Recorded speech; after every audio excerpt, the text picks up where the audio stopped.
Vai lá, Jota, estou gravando. Bom, Farofafá ao vivo, entrevista hoje a deputada federal Jandira Fegali, do PCdoB do Rio, que é relatora do projeto de lei da Lei de Emergência Cultural, que pretende dar um certo alívio à situação dos artistas brasileiros nesse momento da pandemia e que deve estar em regime de urgência, pode ser votada a qualquer momento.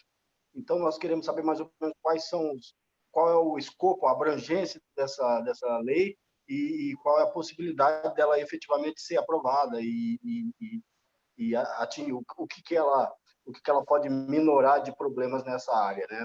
Muito afetada pela quarentena. Então, eu queria começar perguntando para a Jandira quais são os artistas. Geralmente uma lei assim é pactuada, né? Quais são os artistas, os grupos que estão participando da formulação desse texto? Bem, primeiro, quero agradecer aí ao Farofafá, a vocês e a todo mundo que está conosco nesse momento e a abertura dessa pauta, né? Porque, para muita gente, as pessoas esquecem a dimensão econômica, né? Da arte e da arte como ofício, né? Como trabalho. As pessoas têm a arte na sua vida de manhã, de tarde, de noite, né? A arte tem uma dimensão muito transversal na vida da gente, né? Em todos os momentos, mas as pessoas esquecem que muita gente vive, né? Desse ofício. E esse aspecto econômico, ele foi o primeiro que parou na pandemia, né? Foi o primeiro segmento, assim, que, se é que a gente pode chamar de segmento, mas para ser didática nesse sentido, foi a primeira atividade econômica que parou, porque esse segmento vive de juntar pessoas, né? Que vai da roda de rima, da roda de samba, do baile funk, dos grandes eventos, dos shows, o cinema, o teatro, tudo, o circo, né? A arte de rua, tudo isso vive de juntar pessoas, né? E esse foi o primeiro que parou, foram os primeiros decretos, né, elaborados por todas as cidades e estados. Foi paralise-se o teatro, para o cinema, para tudo, inclusive quem toca num barzinho, quem toca na noite, não pôde mais fazer nada. E é o último que vai voltar, porque até que as pessoas tenham confiança de ir para dentro do teatro com outras pessoas, ou mesmo assistir um filme, ou mesmo voltar a um bar e um restaurante que tem a música ao vivo, vai demorar. Então, esse será o último a voltar. E as pessoas, sejam as que estão na boca de cena, na coxia, na frente das câmeras ou por trás delas, né, ou em cima do palco, essas pessoas têm não só os que estão visíveis, mas os que estão por trás, né, o maquiador, iluminador, técnico de som, o bilheteiro do teatro, o bilheteiro do cinema e toda a atividade econômica que gira em torno disso, né, todas essas pessoas estão passando dificuldades e muitos estão com dificuldade até para comer, né, para ter o prato de comida na mesa. A primeira coisa que nós pensamos foi incluir, né, essas pessoas que, na maioria, não têm carteira de trabalho, não têm salário, né, incluir essas pessoas no auxílio emergencial. Todos os projetos que entraram na Câmara, né, no Congresso Nacional, pensaram em pelo menos 1 a 2 salários mínimos, né? Um salário com 2 pessoas por família, chegando a 2, para sobreviver, como algo mínimo, né? Então, nós fizemos isso, entramos na oposição, nós entramos com esse projeto, né, para os microempreendedores individuais, que muitos técnicos e artistas são MEI, né, informais, autônomos, mas acabou que o governo propôs R$ 200 e chegou a 600, podendo ir a 2 por família, e no caso das mulheres, chefes de família, a dupla cota, né? Acabou em 600. No Senado surgiu um outro projeto, que foi o PL 873, que veio para a Câmara e acabou aprovado. A sanção, aliás, o prazo é até amanhã, sanção ou veto, e eu consegui incluir nesse projeto cadastros que existem para que não haja essa confusão da Caixa Econômica, quem pode, quem não pode, avaliar as pessoas, configurar quem pode, quem não pode. Então, eu incluí nesse projeto cadastros que seja da economia solidária, cadastro de pontos e pontões de cultura, cadastros existentes da Secretaria Nacional, Estaduais e Municipais de Cultura. Isso já está na lei. Isso para auxílio aos CPFs, né, as pessoas físicas. Se isso ficar sancionado até amanhã, a questão pessoa física, artistas, técnicos, intérpretes e tal, está resolvido ali, mesmo com valor menor. Então, a lei de emergência cultural, nós concentramos em outros aspectos da emergência. Tem 4 projetos tramitando, são 4 de vários autores, né? Aliás, algumas dezenas de autores. E eu, como relatora da lei, o que fiz? Eu juntei os 4 num único substitutivo e peguei o que há de mais importante em todos eles.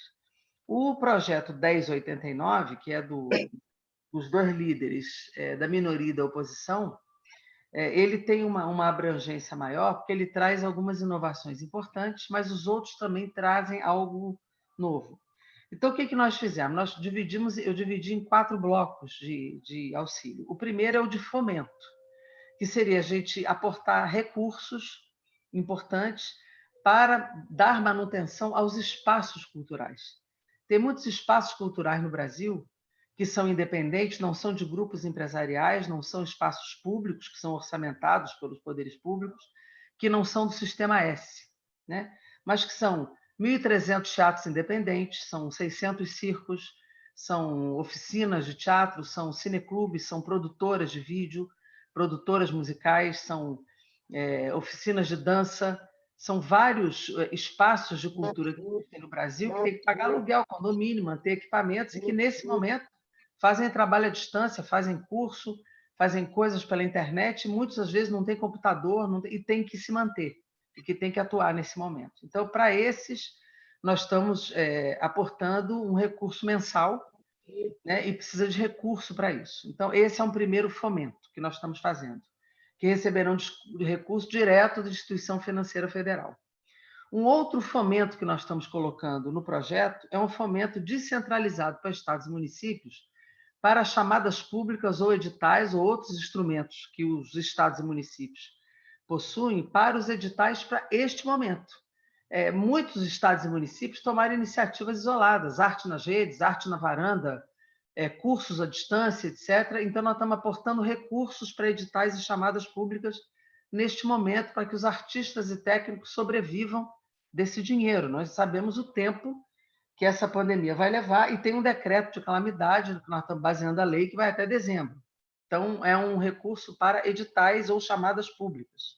Nós estamos aportando também, nós estamos botando um valor de 600 milhões para esses editais, descentralizado para Estado e município. Uma outra linha de fomento é linha de crédito nos bancos, para micro, pequena empresa, e até organizações sociais ou até mesmo artistas que individualmente queiram buscar esse fomento de linhas de crédito em condições especiais, né? Então, esse bloco de fomento está posto. Um outro bloco é o diferimento tributário, é suspender o pagamento de tributos federais nesse momento, porque as pessoas não estão recebendo dinheiro de ingresso, não estão recebendo recursos de público, né, do público, então pagar tributo nesse momento não dá. Então, a gente faz o que a gente chama de diferimento, suspende para pagar depois, também em condições facilitadas esse tributo. Um terceiro bloco que a gente está fazendo é dar mais prazo para que as pessoas já selecionadas em editais ou em programas hoje do governo possam ter prazo para aplicar o recurso e prestar contas, né? Pontos de cultura, Lei Rouanet e outros projetos existentes. Então, a gente alarga o prazo para que não sejam cobrados sem usar o recurso, né? E uma outra coisa que nós criamos é que todos os espaços culturais que recebam recurso nesse momento não seja compreendido como uma doação, mas terão que executar uma contrapartida depois, às escolas ou em praça pública, gratuitamente, para a sociedade. E, por fim, que a gente não permita cortes de internet, luz, telefone e água para quem ficar inadimplente nesse momento, e essas contas possam ser pagas posteriormente. Em resumo, assim, são 4 aspectos importantes para esse momento de emergência, para que as pessoas sobrevivam e passem por esse turbilhão nesse momento e cheguem vivos, né, depois desse processo aí de tenebroso inverno, né, da pandemia.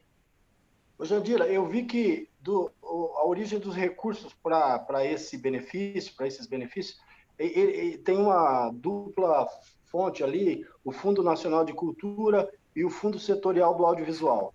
Não, nós mudamos isso. Não, nós mudamos isso. Nós vimos o seguinte, o Fundo Setorial do Audiovisual, eu tirei em primeiro, porque o Fundo Setorial do Audiovisual tem centenas de filmes já contratados. Então, eu coloquei fora o Fundo Setorial, porque se ele for atuar agora na emergência, esses filmes depois não tem como recorrer a um recurso que é seu, já contratado, para a produção desses filmes. Então, eu tirei o Fundo Setorial do Audiovisual e tirei também, neste momento, o Fundo Nacional de Cultura, porque ele também, em tese, já estaria comprometido com os programas regulares dos gestores estaduais e municipais. Existem recursos hoje do Tesouro, a partir da metodologia criada pela chamada PEC da guerra, né? Orçamento de guerra, que estão liberados para a emergência. Então, eu botei centralmente esses recursos. O que a gente pode agora pensar é o saldo do superávit do Fundo Nacional de Cultura do ano de 2019, porque sobrou dinheiro não usado, então a gente talvez possa agregar aqui nesse momento. Mas o Fundo Nacional, o Fundo Setorial, no último texto que eu vou botar agora no sistema da Câmara, como parecer final, eu tirei essas duas fontes, porque acho que não é justo que na emergência a gente comprometa o Fundo Setorial do Audiovisual e mesmo o dinheiro regular do Fundo Nacional de Cultura.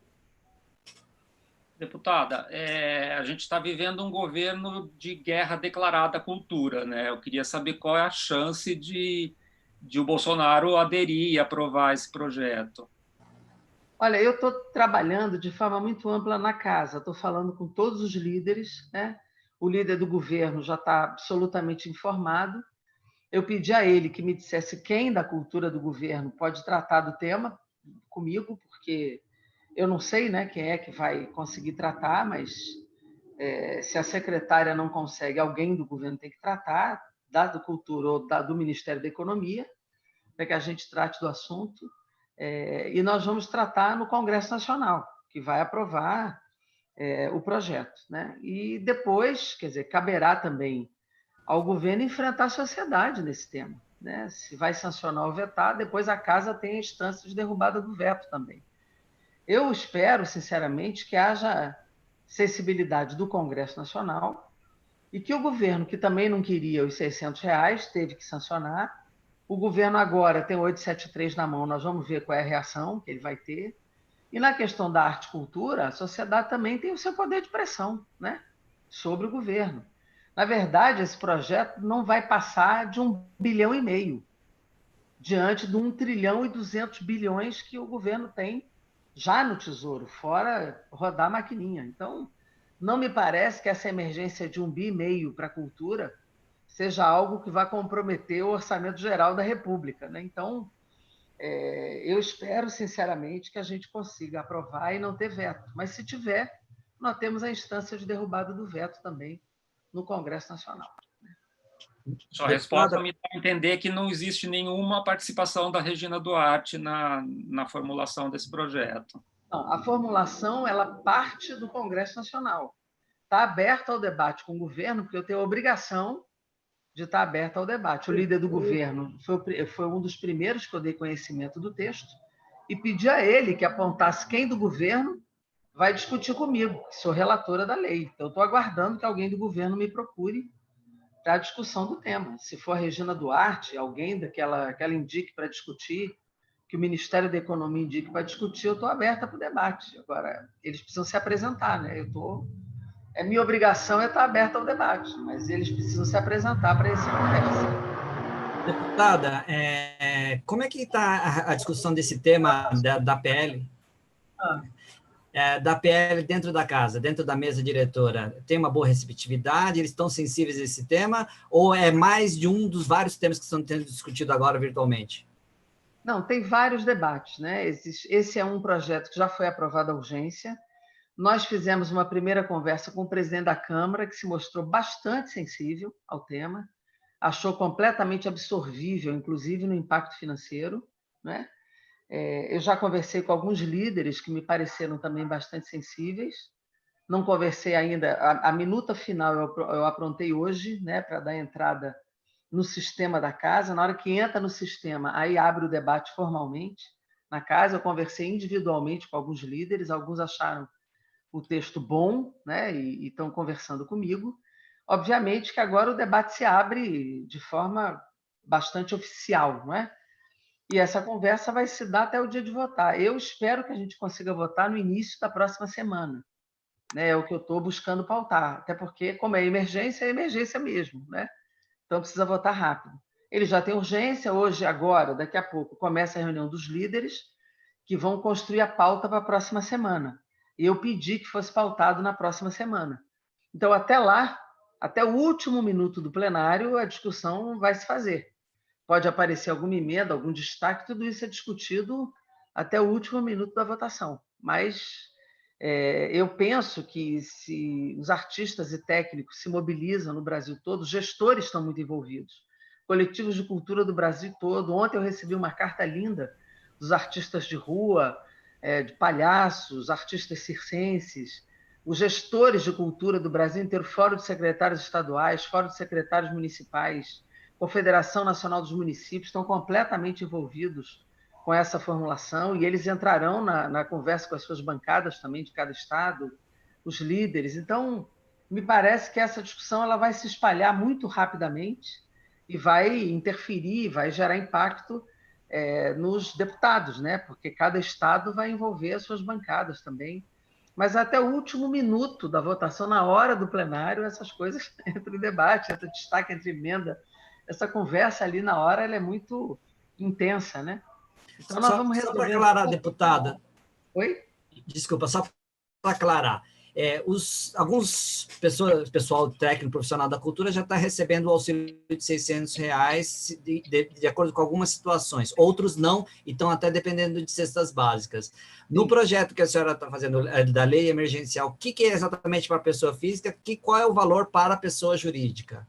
Não, para a pessoa física, ela vai entrar pelos editais, né? Ou pela chamada pública, que artistas e grupos podem receber recursos, mais uma vez, pelas suas apresentações a partir das chamadas públicas e editais, né?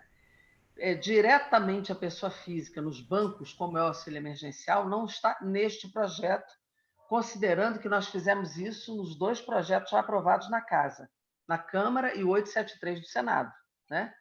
Então, não está diretamente. Agora são os espaços e o fomento via editais, onde os artistas poderão receber diretamente nas chamadas, nos editais, e os grupos de cultura e os cursos e tudo que está colocado.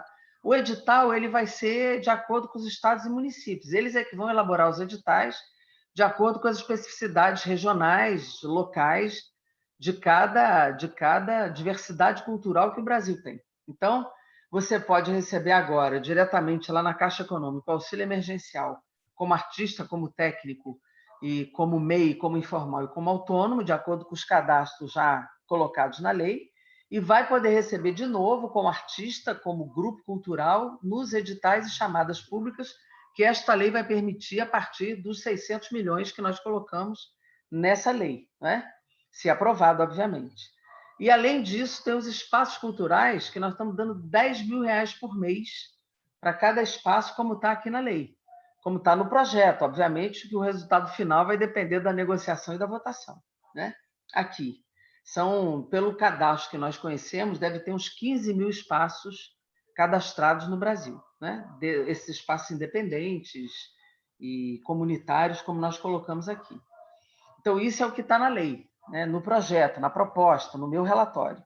Claro que o resultado final dessa discussão vai ser... Nós só vamos saber quando ele for votado. Tá assim, né?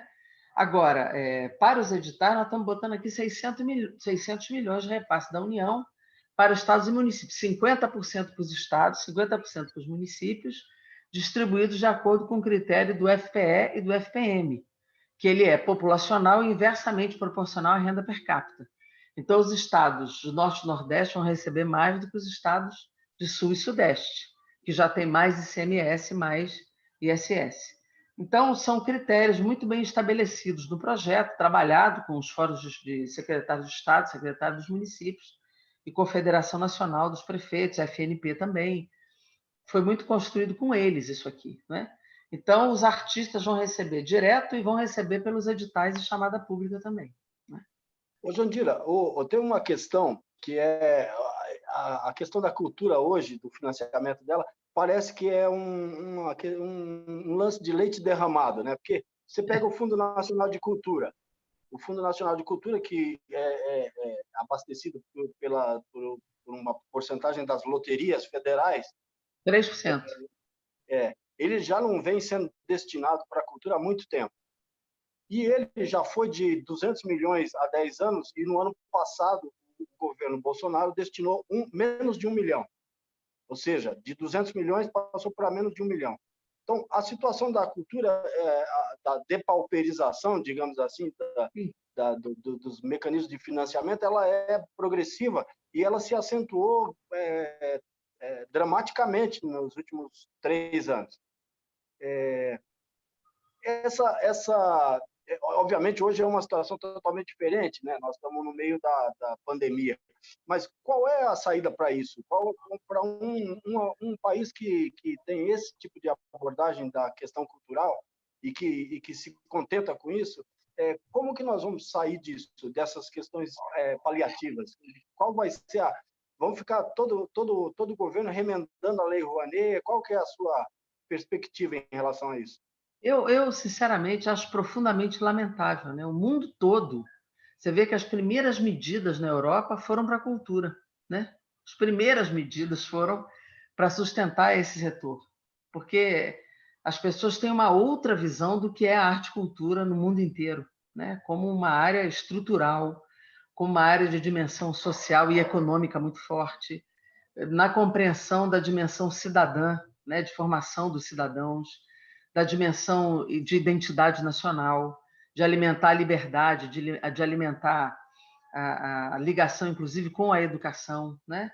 De alimentar essa diversidade que faz parte da formação das pessoas. Então, essa transversalidade da cultura ela não é vista aqui. E no governo Bolsonaro, você vê que o Michel Temer, a primeira coisa que ele fez foi extinguir o Ministério da Cultura, que só voltou porque houve o Ocupa Minc, né? Aquele movimento que fez o Ministério voltar, mas já voltou muito subdimensionado.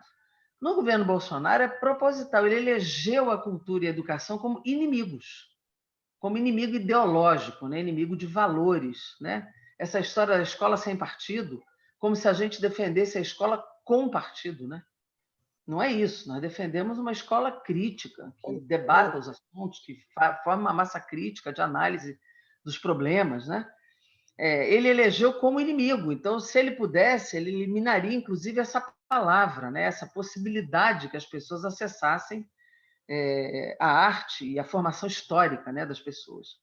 Então, esse é um problema, nós estamos com uma visão neofascista mesmo de mundo aqui no Brasil, nós estamos com uma visão de valores, vamos dizer assim, únicos, né? Fundamentalistas, de uma formação absolutamente impossibilitada de se fazer arte, porque arte e liberdade são irmãs gêmeas, né? Siamesas.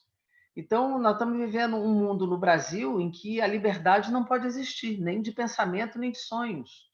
Então, é muito lamentável que a gente esteja vivendo uma situação como essa. Eu não tenho dúvida de que nós não podemos pensar uma agenda civilizatória, uma agenda de um mundo livre, de um mundo que você possa pensar um futuro diferenciado, tocada por esse governo. Eu não tenho dúvida disso. É impossível, em qualquer campo que a gente pensar o Brasil, seja no campo civilizatório da liberdade, né, da formatação de uma coletividade solidária, altruísta, que se relacione entre si, se relacione com a natureza, com o meio ambiente, no desenvolvimento sustentável. Uma agenda em que o Estado se fortaleça para poder tocar o SUS, por exemplo, como centro de direitos, né? Mesmo o SUS, que nós estamos vendo aí a importância. Tocar um orçamento para a ciência, olhando a nossa vulnerabilidade de produção científica e de produção de insumos. Nós estamos importando máscara, respiradores, que nós podíamos estar produzindo há muito tempo, né? Que não é um equipamento tão sofisticado assim, né? Vacinas, né? Medicamentos. Pensar um estado de produção educacional. Você veja, estão querendo manter um Enem na data, quando você tem uma desigualdade absurda, quantidade de alunos que não tem computador, que não tem como acessar ensino à distância e querem manter o Enem na mesma data, né? professores que não estão conseguindo dar aula à distância, até porque as professoras também são mães. Não tem 3, 4 computadores em casa para ela dar aula e o filho assistir a aula. Então, assim, são distanciamentos do Brasil real, do Brasil profundo, do Brasil desigual, regionalmente, socialmente. Não tem como você tocar a vida tendo esse governo no comando. Então, nós vamos ter que construir, de fato, de forma ampla, com maioria social, a mudança desse governo, eu não tenho nenhuma dúvida disso. E onde a cultura, como arte, como ciência, como direito, ela precisa ter outra relevância. Ela já não tem essa relevância toda há muito tempo. E agora, retomar essa pauta. Eu fui secretária de Cultura aqui do Rio, fui a primeira presidente da Comissão de Cultura da Câmara, fui presidente da Frente Parlamentar de Cultura. Eu te digo, são poucos os que protagonizam essa pauta, mas quando ela entra, em geral, ela é votada quase que por unanimidade, né? Porque quando vem a pressão e quando vem nomes conhecidos, quando vem pessoas que falam nessa pauta, as pessoas se tocam, né? Porque são formadores de opinião e, em geral, vão porque têm medo, inclusive, do desgaste. Mas compreender a dimensão mesmo dessa pauta, a compreensão ainda é pequena. E nós vamos precisar dar relevância a isso com a dimensão e a profundidade que ela tem. Não vejo esse governo comandando nenhuma dessas pautas para um futuro minimamente respeitoso com a sociedade brasileira. Não vejo. Esse governo não gosta do Brasil, não gosta de povo, despreza a vida, despreza tudo que é importante para o Brasil nesse momento e para um futuro muito próximo. Não vejo, sinceramente.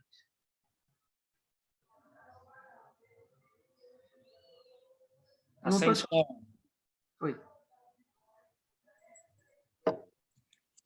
Jandira, recentemente você leu a carta do Flávio Miliati de despedida? Sim, li. É uma carta bastante tocante pelo que ela expressa de desistência do Brasil e tal. E, ao mesmo tempo, é um retrato da situação de um artista que passou 60 anos em cena e que tem dificuldade na velhice. Nós vemos agora o Paulo César Pereio também está num asilo. Retiro dos Artistas. No Retiro dos Artistas. No Retiro dos Artistas. Nós já vimos uma cena parecida também quando o Valmor Chagas se despediu da carreira. De certa forma, o que é possível fazer além dessa assistência eventual para que os artistas não cheguem nessa encruzilhada, né? O próprio Aldir Blanc, que teve que fazer vaquinha para ser atendido nos hospitais, talvez um dos maiores compositores brasileiros de música popular. Nós temos, pensando à frente desse governo, pensando à frente de um país melhor, o que é possível fazer, o que é possível sedimentar em relação a essa situação? Eu acho que tem alguns aspectos, viu? O primeiro deles é uma coisa chamada direito autoral, né? Direito autoral, eu sou, inclusive, autora de um projeto de lei que mexe com a lei inteira do direito autoral, possibilitando uma nova equalização desse processo de recebimento de direito autoral. E ainda no governo Dilma, nós conseguimos aprovar uma nova lei do ECAD, né? Um outro processo de arrecadação, de fiscalização e de controle, para possibilitar que o direito autoral, de fato, seja uma fonte real de arrecadação. Você veja, o Aldir, nós vimos, na hora que ele adoeceu, ele foi para o Hospital Pedro Ernesto, onde eu me formei, inclusive, como médica, mas se ele tivesse que ir para um hospital privado, eu vi fazendo vaquinha, né? Porque ele não tinha dinheiro, com tantas e sensacionais obras no mundo todo, no Brasil, ele não tinha dinheiro para pagar um plano de saúde ou uma clínica privada, né? Então você vê o que é a defasagem, né, entre um autor de obras incríveis, né, esse poeta fenomenal, e não tinha dinheiro para se cuidar. Mas ele foi para um hospital vinculado ao SUS, um hospital universitário, e foi bem cuidado, né? Faleceu pela gravidade da doença, mas não pela falta de assistência, porque tinha um hospital universitário bom para cuidar dele. Mas outros, como você diz, como o Zequete morreu na indigência e outros tantos que morreram, Moreira da Silva, que morreram sem um centavo, né? Então, a questão do direito autoral é uma pauta importante, né? A outra é a gente constituir, talvez, uma capacidade de criar fundos, né? Fundos previdenciários, fundos de pensão, fundos previdenciários para esses artistas, porque muitos deles passaram a vida, principalmente os mais idosos, sem compreender o processo de contribuição, muitos deles não criaram vínculos previdenciários, né? Então, para esses que já passaram do tempo, né, de carência de contribuição, acho que a criação de fundos seria importante serem feitos, né? E tem a necessidade da gente pensar novas formas de vínculos, né? Para que esses artistas, muitos deles têm vínculos, né? Vínculos com televisões, mas são pessoas jurídicas, não são contratos com carteira assinada, né? As TVs exigem que eles sejam PJ, né? PJ. Então, muitas vezes, eles não investem, não guardam dinheiro, não criam vínculos. Então, é complicado. Então, o que devia ter eram vínculos, né? Vínculos com encargos sociais para que eles tivessem contribuições previdenciárias e ter uma aposentadoria ao final da vida. E eles não têm, né? As TVs exigem PJ. E aí seria um trabalho com o movimento sindical dos artistas e técnicos para pensar soluções sobre essas questões. Porque como é que uma pessoa trabalha 50 anos e não tem um fundo de previdência? Né? Não tem nada. Então, são problemas assim a serem resolvidos nessa questão. Agora, para os que têm direito, por exemplo, os artistas que têm direito de imagem, isso é um direito autoral que precisa ser recolhido, principalmente no campo audiovisual. O direito de imagem deles é um percentual desse tamanho hoje. Fica fazendo reprise de reapresentação de novela no mundo inteiro e o que eles recebem direito de imagem é nada. Então, no campo do direito autoral, é um campo que nós precisamos rever, e isso no meu projeto tem, que eles ganhem dinheiro no direito de imagem de forma decente. Um Pereio deve ter milhões de reproduções de imagem e nunca recebeu nada sobre isso. Então, tem o problema do vínculo, tem o problema do fundo de previdência, tem o problema do direito autoral, que são questões que precisam ter soluções, né, mais robustas para que eles possam sobreviver no fim da vida.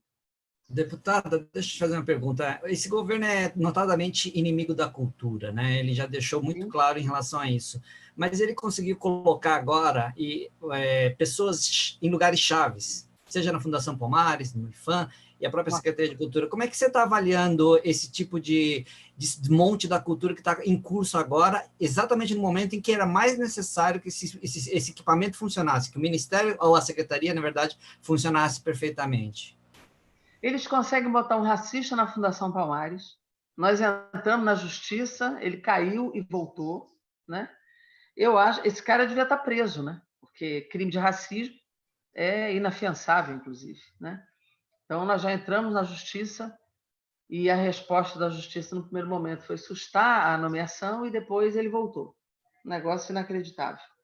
No IPHAN, que é um patrimônio sem trocadilho, né?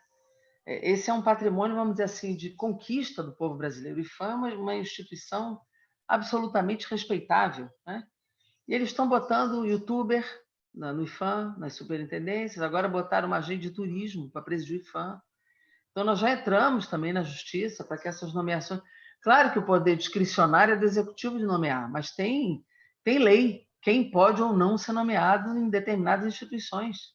E eles estão descumprindo tudo, tudo. Nós já entramos na justiça contra a nomeação de Minas, da Paraíba, acho que do Ceará, tem várias ações na justiça, para que eles troquem, porque você não pode colocar em determinadas instituições, pelos decretos e pelas leis, pessoas que não se coadunem com a função, com a missão da instituição.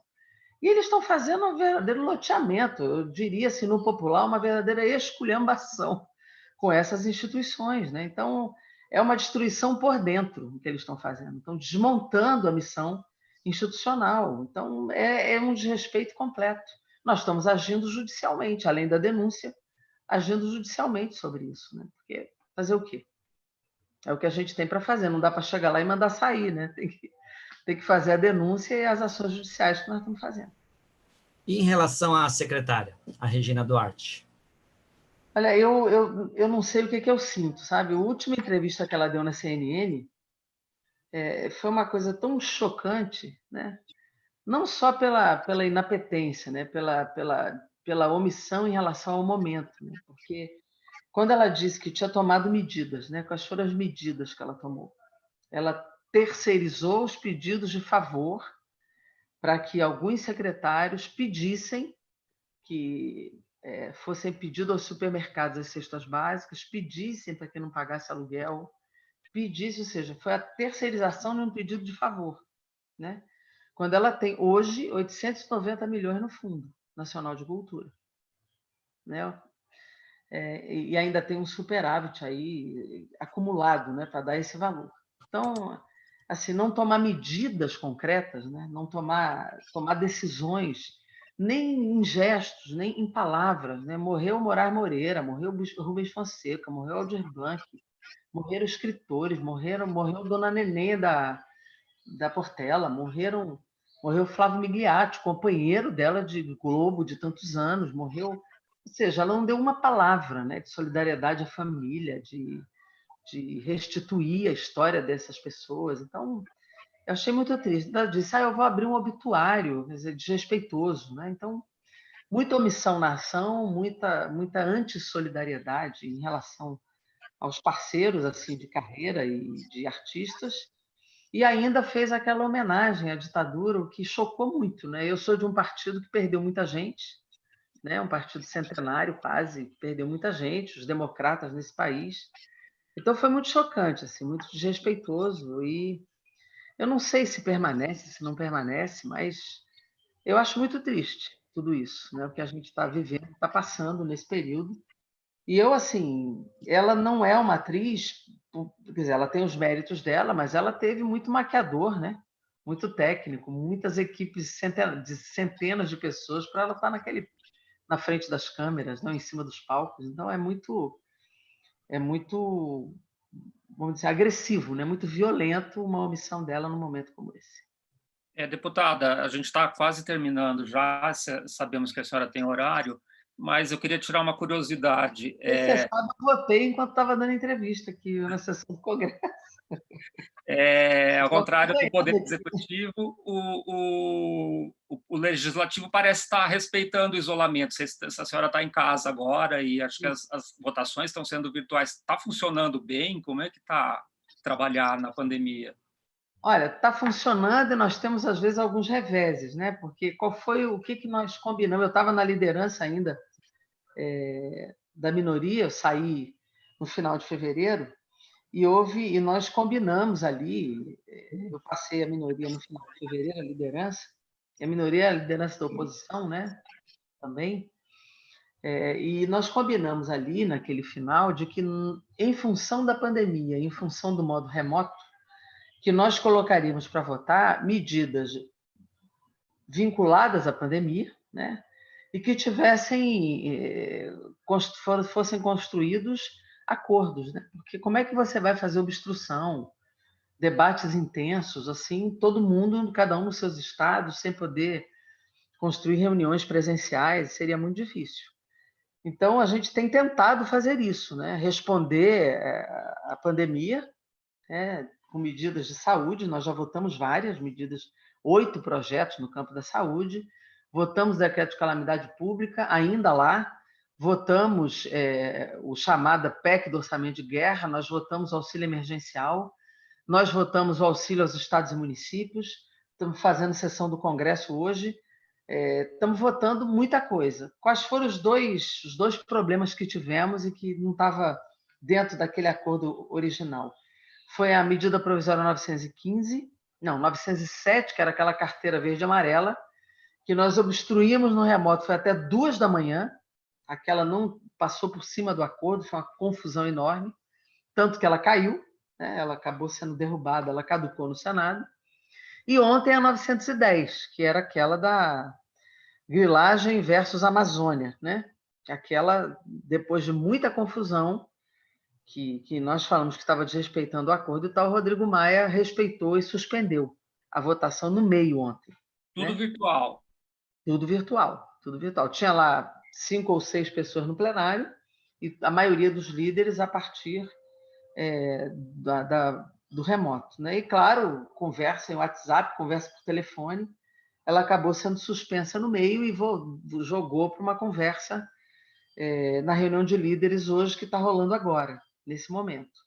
Então, teve 2 grandes reveses aí de ruptura desse acordo, mas ontem Rodrigo Maia reconheceu que isso era um problema e recuou da posição e jogou para a reunião de líderes hoje de pautar as questões a partir da semana que vem, fazendo a reunião hoje. Mas, no geral, nós estamos tocando, estamos votando, construindo os acordos possíveis na votação remota. Mas eu diria que é muito difícil, porque muita coisa exige uma negociação ali, presencial, debatendo os assuntos. Não é fácil, por exemplo, esse PL da Cultura está sendo no telefone, são 28 líderes, são questões que vêm a todo momento. Vou ter que relatar isso no remoto e no telefone. Então, não é fácil, não. Todos os relatórios estão sendo feitos assim, né? Todos os debates estão sendo feitos assim. Eu estou mandando o relatório pela internet para todos os líderes e conversando com eles por remoto ou por telefone. Estou fazendo reunião com os secretários estaduais assim, por webconferência, com os coletivos de cultura, com os estados, muitos estados pedindo agenda por causa desse projeto, os artistas, os técnicos. Estou conversando, pegando as colaborações, as sugestões. É o que eu digo, até a hora de votar, muita coisa vai entrar, muita coisa vai ser mexida, e a própria discussão pode ainda alterar até o final. Então, mas democracia é assim, é difícil, mas tem que ser feita, porque é o melhor, né? Fora ela, qualquer coisa é pior. Então, isso dá trabalho, mas é importante, porque as coisas construídas coletivamente são muito mais representativas, né?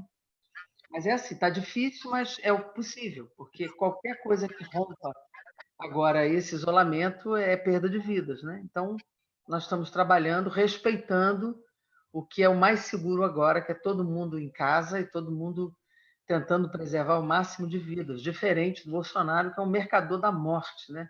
Olha, eu vou dizer a vocês, eu nunca vi algo tão terrível como isso, né? Nós estamos sendo...